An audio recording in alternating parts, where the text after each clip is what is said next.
Okay, so we want to build a shelf system in our shed. First thing is to design it.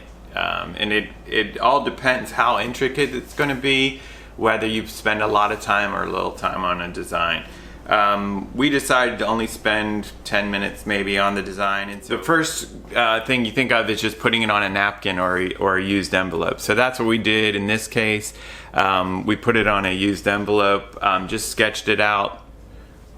You see walls, floor, and rafter of our shed, and then structurally how the shelf is going to connect. So I'm calling these things the hangers, the 2x4s that hang down from the rafter, connect with a bolt to the rafter.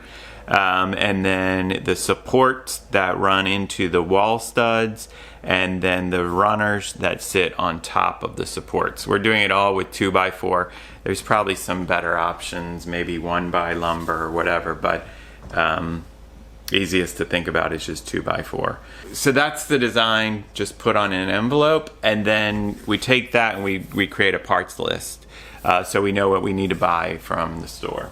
The other way is that you can do it, in a computer program, and this doesn't take long, but there's a couple options you might want to be aware of. So the first thing that we always use is floorplanner.com for house designs, interior design.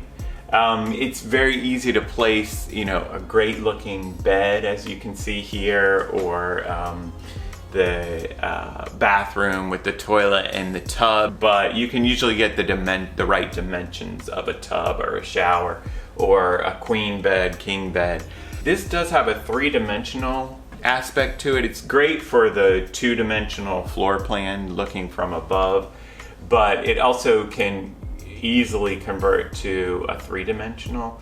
As you see here, you can spin it around, you can see inside windows, you can raise a cabinet up to, on the wall to the right height. So yeah, it has 3-dimensional capability, but for woodworking, I tried SketchUp, which I've tried a couple times, and it's a little bit intricate to learn, but this really only took me 10 minutes. It has a lot of mistakes in it, but it shows the idea. So this guy comes with SketchUp just to show perspective from a human view. This is the shed, and it's probably not the right dimensions with respect to the person, but that doesn't matter to me. I'm just showing a plan for 2x4s. Here I just use lines, so definitely 2-dimensional. And so it's not exactly correct, but it just shows the idea. It shows the hangers. It shows the rafters going across the top. It shows the hangers come fastened to the rafters, the supports running into the wall, and then the runners going on top of the supports. So same thing. It really is pretty simple. You can just click a surface and you can press delete on your keyboard and it will take that surface out. It will leave the outline there.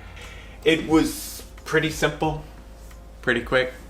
And that's 2 different ideas for how to, just cement the design in your head and then get the parts list. So now that I've got everything cleared off this side of the shed where we're going to be building the floating shelves, the next thing I need to do is measure the pieces of wood that we have. I need to make sure that we have at least 2 10-foot 2x4s and 6 2-foot pieces and 2 6-foot pieces.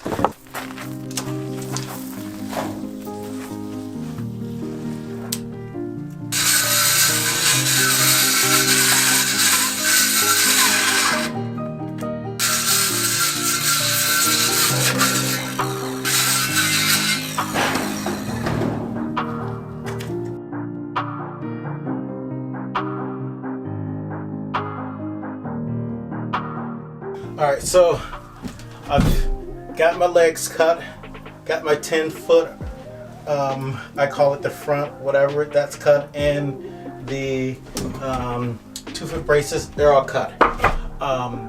The legs need to come off the wall for our shelf, 18 inches, so that's 1.5 feet. And I've already marked the 18 inches up there for this one, and for that side as well.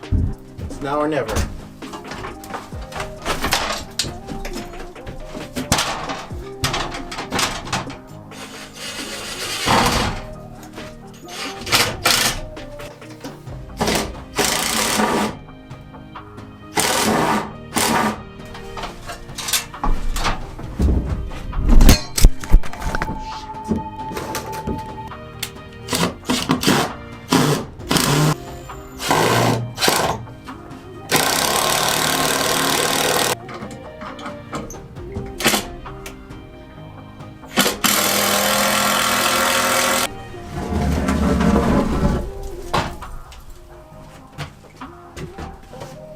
Seven foot 7 inches means that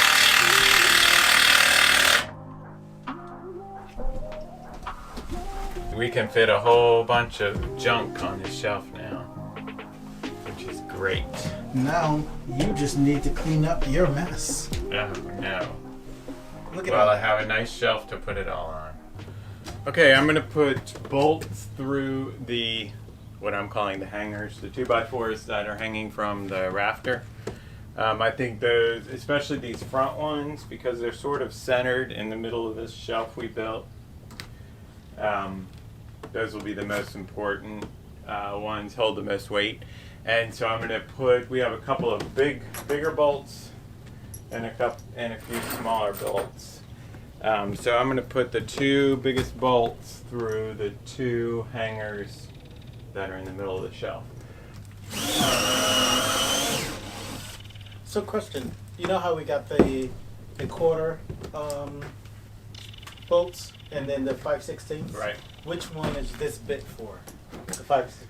So when you look at a bolt and you're picking a drill bit to put it in through wood, you can like look at it with one eye straight on, and you can see whether the bolt is the same size as the drill bit. Right. And this one is the same size except the grooves. screw Yeah. part.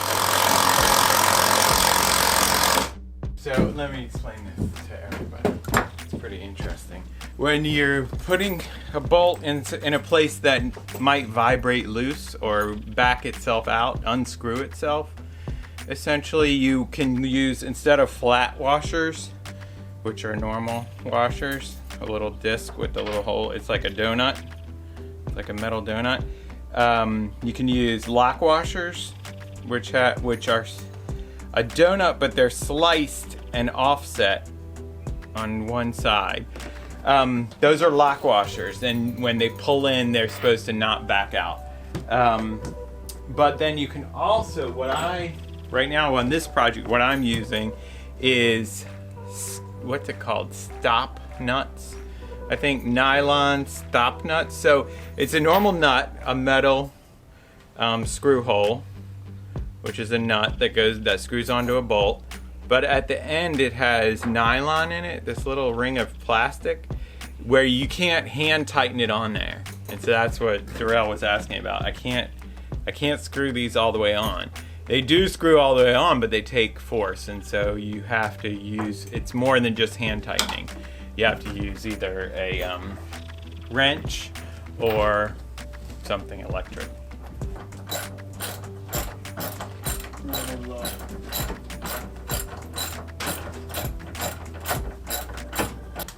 You can do the ones on the bottom. Okay.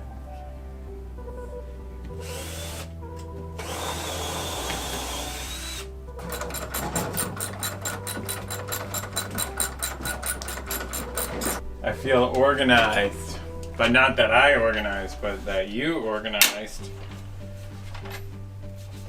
Now that we have a little bit more space to put stuff. And we reduced the amount of stuff. We reduced, reused, and Recycled. It's recycled because I don't want it. Yeah, we have to go through the entire shelves to organize that. But the space that we have is just amazing. Yeah, Yeah. I agree.